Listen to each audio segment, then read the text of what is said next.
মোটামুটি good morning. আর এখন দেখো, আজ দেখো আমার গার্ডেনে কত বড় বড় কুমড়ো ফুল ফুটেছে। আমি আর থাকতে পারলাম না, ফটো না খিচে। তো দেখো এত বড় বড় ফুল ফুটেছে, আমি তো অবাক হয়ে যাচ্ছি। আর পাতা নি কোন পোকা লেগেছে, দেখো এখানে পায়খানা করে রেখেছি, ছিছি এটাকে ফেলে দিতে হবে। আর এত বড় ফুল ফুটেছে, আমি অবাক হয়ে যাচ্ছিলাম। ক্যামেরা লেগে ছোটো দেখা যাচ্ছে, এখন রিয়েল মে বহুত বড়। আর দেখো অনেক সারা ফ্লাওয়ার পড়বে এখনো, দেখেছো অনেক ফ্লাওয়ার এসেছে। আর এইখানে আমার সিম গাছে দেখো ফুল চলে এসেছে। আর এইখানে এসেছিল কুমড়ো, লেকিন বাঁচলো না, দেখেছো। যখনই একটু বড় হতে যায় তখনই খারাপ হয়ে যায়। তো এই গাছে দুটো কুমড়ো ফুল ফুটেছে, এই গাছে দেখো একটা ফুল ফুটেছে, এইদিকেও আরেকটা ফুল ফুটেছে, দেখেছো।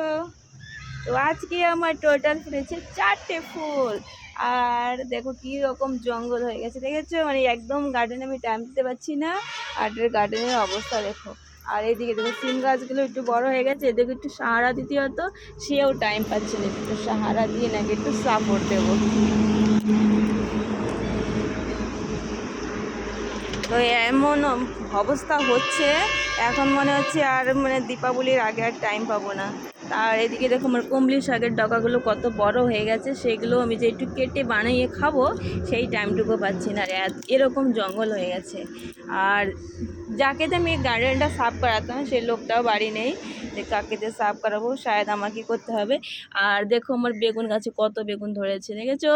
এই দেখো একটা, দুটো, তিনটে। আর এই দিক আছে দেখো, এই একটা, তিনটে, চারটে, মানে এত প্রচুর পরিমাণে বেগুন ধরছি। বেগুন কিন্তু আমি খাই না, তবু এত এত বেগুন ধরেছি। আর এই ডাঁটা গাছগুলো লাগিয়েছিলাম অনেক দিন আগে, লাগানোর পরে শুধু বৃষ্টি হয়, তবু দিয়ে এখন একটু নাড়াচাড়া দিয়ে বারোই বেঁচে গেছে। আর এই যে এই গাছটা দেখেছো, এই গাছটা হচ্ছে লতা পাতা গাছ। এটাকে একটু সাপোর্ট দিতে হয়, বিনা সাপোর্টে যেন হয় না। এটাও সেরকম, মানে টাইমের অভাবে সাপোর্টই দিতে পারছি না। দেখো কীরকম জঙ্গল হয়ে গেছে। আর এদিকে উচ্ছে গাছ লাগিয়েছিলাম, উচ্ছে গাছও ফুল চলে এসেছে, দেখেছো। রাধে রাধে। তো গুড মর্নিং, সুপ্রভাত, তোমরা সবাই কেমন আছো জানিও। রাধে রাধে। আজকে সকালেটা এখন শুরু করলাম। আর ওই দেখো সূর্য মামা উঠেছে ওই দিক থেকে। তো রাধে রাধে। এখন আমার ঝাড়ুল পোছা লাগানো হয়ে গেছে, পোছা লাগাতে এসেছি, তো ভাবলাম একটু ভিডিও শ্যুট করে নিই, তোমাদের সাথে একটু শেয়ার করি। আর এই দেখো আমার সুভা তুলসী মাতাকে দর্শন করো। রাধে রাধে। তোমরা সবাই ভালো থেকো, আর ভালোবাসা নিও, আর অনেক অনেক ভালোবাসা দিও। রাধে গোবিন্দ।